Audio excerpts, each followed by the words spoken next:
Hello friends, எல்லாம் எப்படி இருக்கீங்க?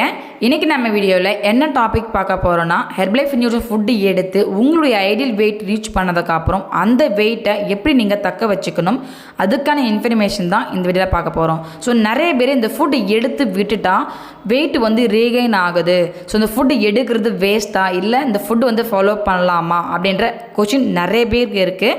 ஸோ அதனுடைய இன்ஃபர்மேஷனும் இந்த வீடியோவில் பார்க்கலாம். ஸோ இந்த வீடியோவை பார்க்குறதுக்கு முன்னாடி நம்மளுடைய சேனலை சப்ஸ்கிரைப் பண்ணுங்கள், பக்கத்தில் இருக்கிற பெல் பட்டனையும் கிளிக் பண்ணிக்குவாங்க. ஸோ வாங்க வீடியோக்குள்ளே போகலாம். ஸோ நிறைய பேர் வெயிட் லாஸ் பண்ணுறதுக்கும் உங்களுடைய ஃபேட் லாஸ் பண்ணுறதுக்கும் இந்த ஹெர்பலைஃப் நியூட்ரிஷன் ஃபுட்டு எடுத்து ஃபாலோ பண்ணிகிட்ருக்கீங்க. இன்னும் நிறைய பேர் பார்த்தீங்கன்னா இந்த ஃபுட்டு எடுக்கிறதுக்கு முன்னாடி நிறைய வெயிட் லாஸ் ப்ரோக்ராம் ஸ்டார்ட் பண்ணி அதில் பார்த்தீங்கன்னா உங்களுக்கு ரிசல்ட் கிடைக்காமலும் இந்த ஃபுட்டு எடுத்து ஃபாலோ பண்ணிகிட்ருக்கீங்க.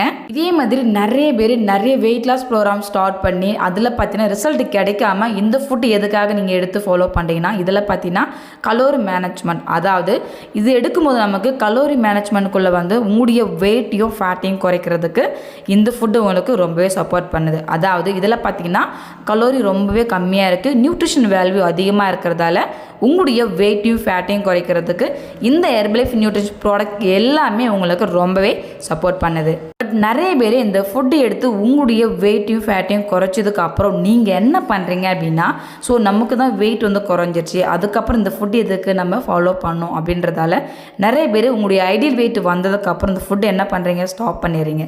ஸோ நீங்கள் கொஞ்சம் திங்க் பண்ணுங்கள், இந்த ஃபுட்டு நீங்கள் ஃபாலோ பண்ணும் போது எப்படிலாம் ஃபாலோ பண்ணியிருப்பீங்க? காலையில் சீக்கிரமாக எழுந்திருப்பீங்க, அஃப்ரெஷ் எடுத்துப்பீங்க, கரெக்டான டைமுக்கு ஷேக் எடுத்துப்பீங்க. ஒரு 8 மணிக்கு ஷேக் எடுக்கணும் அப்படின்னா 8 மணிக்கெலாம் ஷேக் எடுத்துப்பீங்க. அதுக்கப்புறம் இடையில நீங்கள் ஒரு நாளைக்கு ஒரு 4 டைம்ஸ் 3 டைம்ஸ் ஆகுது அஃப்ரெஷ் எடுத்துப்பீங்க. மதியம் உடைய லஞ்ச் பார்த்தீங்க அப்படின்னா கரெக்டான அளவில் எடுத்துப்பீங்க. அதாவது ரைஸ் 100 கிராம் இருக்கும், அதில் நிறைய கீரை காய்கள் இதெல்லாம் நீங்கள் ஆட் பண்ணிப்பீங்க. இதே மாதிரி கரெக்டாக ஃபாலோ பண்ணுவீங்க. நைட்டு ஷேக் அப்படின்னா ஒரு 8லேருந்து 8:30 நீங்கள் ஷேக் எடுத்துப்பீங்க. ஸோ உங்களுடைய வெயிட் லாஸ் ப்ரோக்ராம் ஸ்டார்ட் பண்ணும்போது கரெக்டாக டயட் நீங்கள் ஃபாலோ பண்ணியிருப்பீங்க, டைமிங்கை கரெக்டாக ஃபாலோ பண்ணி உங்களுடைய ஃபுட்டை எடுத்துருப்பீங்க. அது மட்டும் இல்லாமல் இது கரெக்டாக ஃபாலோ பண்ணும்போது நீங்கள் கரெக்டாக இந்த ஒர்க் அவுட் ஃபாலோ பண்ணுவீங்க, தண்ணி நிறைய குடிப்பீங்க, உங்களுடைய வெயிட்டுக்கு தகுந்த மாதிரியான தண்ணி நீங்கள் கரெக்டாக ஃபாலோ பண்ணியிருப்பீங்க.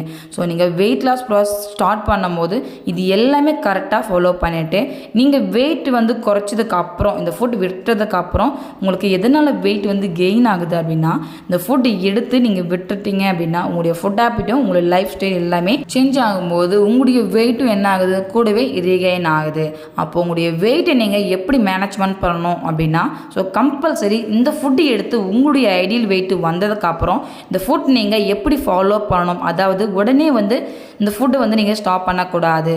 ஸோ நீங்கள் எப்படி ஸ்டாப் பண்ணணும் அப்படின்னா, ஸோ ஒரு 3 மந்த் நீங்கள் உங்களுடைய வெயிட் குறைச்சிட்டிங்க, உங்களுடைய ஐடியல் வெயிட்டு ரீச் பண்ணிட்டீங்க அப்படின்னா, ஸோ இந்த ஃபுட்டு நீங்கள் மார்னிங் ஷேக் மட்டுமே எடுத்துக்கணும். இந்த ஃபுட்டு நீங்கள் உடனே விடுறதாலேயும் உங்களுக்கு வெயிட் ரீகெயின் ஆகும். ஏன்னா நீங்கள் கலோரி, அதாவது குறைந்த கலோரி உணவு எடுத்திருப்பீங்க, அதனால உங்களுக்கு ஃபாஸ்ட்டாக வெயிட் குறைஞ்சிருக்கும். ஸோ நீங்கள் உடனே விட்டுட்டீங்க அப்படின்னா வெயிட் என்ன ஆகும், ரீகெயின் தான் ஆகும். ஸோ அதனால நீங்கள் மார்னிங் ஷேக் மட்டுமே ஒரு 3 மந்த் நீங்கள் ஃபாலோ பண்ணணும். அப்போ தான் உங்களுடைய வெயிட்டும் நீங்கள் ரீகெயின் ஆகாமல் தக்க வச்சுக்க முடியும். ஸோ எக்ஸாம்பிளுக்கு பாருங்கள், டெய்லியும் பேஸுமே நம்ம உடம்புல இருக்கிற எல்லா ஆர்கான்ஸுமே ஆக்டிவிட்டாக இருக்கணும் இல்லையா? அப்போது டெய்லியும் பேஸுமே அதுக்கு தேவையான நியூட்ரிஷன் வேல்யூ அப்சர்வ் ஆகணும். அதாவது நிறைய நியூட்ரிஷன் விட்டமின்ஸ் நம்ம உடம்புக்கு கொடுக்கணும். அப்போது நம்ம ஒரு வேளை ஷேக் எடுத்துக்கிறோம் அப்படின்னா நம்ம உடம்புல இருக்கிற ஆர்கான்ஸ் ஆக்டிவிட்டாக இருக்கும். உங்களுடைய வெயிட் நீங்கள் ஹெல்த்தியாகவும் மேனேஜ்மெண்ட்டோடையும் உங்களுடைய வெயிட் நீங்கள் தக்க வச்சுக்க முடியும். இந்த ஃபுட் எடுத்து விடும்போது கரெக்டான டைமுக்கு உங்களுடைய உணவு எடுத்துக்கோங்க. அது உங்களுக்கு உங்களுடைய வெயிட் தக்க வச்சுக்கிறதுக்கு உங்களுடைய ஃபுட் ஹேபிட்டும் உங்களுடைய டைமிங் ரொம்பவே முக்கியம். ஸோ இந்த வீடியோவில் இந்த ஃபுட் எடுத்து விட்டதுக்கப்புறம் எதனால் வெயிட் ரீகெயின் ஆகுது, இந்த வெயிட் எப்படி ரீகெயின் ஆகாமல் தக்க வச்சுக்க முடியும், இதனுடைய தெளிவான இன்ஃபர்மேஷன் தான் இந்த வீடியோ உங்களுக்கு நான் கொடுத்துருக்கேன். ஸோ இந்த வீடியோ உங்களுக்கு பிடிச்சிருக்கு அப்படின்னா லைக் பண்ணுங்கள், ஷேர் பண்ணுங்கள், கமெண்ட் பண்ணுங்கள். ஸோ இன்னும் ஹெர்பலைஃப் நியூட்ரிஷன் ஃபுட்னுடைய இன்ஃபர்மேஷன் வேணும் அப்படின்னாலும், ஸோ நீங்கள் வெயிட் லாஸ் பண்ணுறதுக்கும் உங்களுடைய ஃபேட் லாஸ் பண்ணுறதுக்கும் இன்ட்ரெஸ்ட்டாக இருக்கீங்க அப்படின்னாலும், ஸோ டிஸ்பிளேயில் இருக்கிற இந்த நம்பருக்கு கால் பண்ணுங்கள். எங்கள் கைனஸ் மூலிமா நாங்கள் உங்களுக்கு ஹெல்ப் பண்ணி கைட் பண்ணுறோம். Okay friends, take care, health, have a nice day.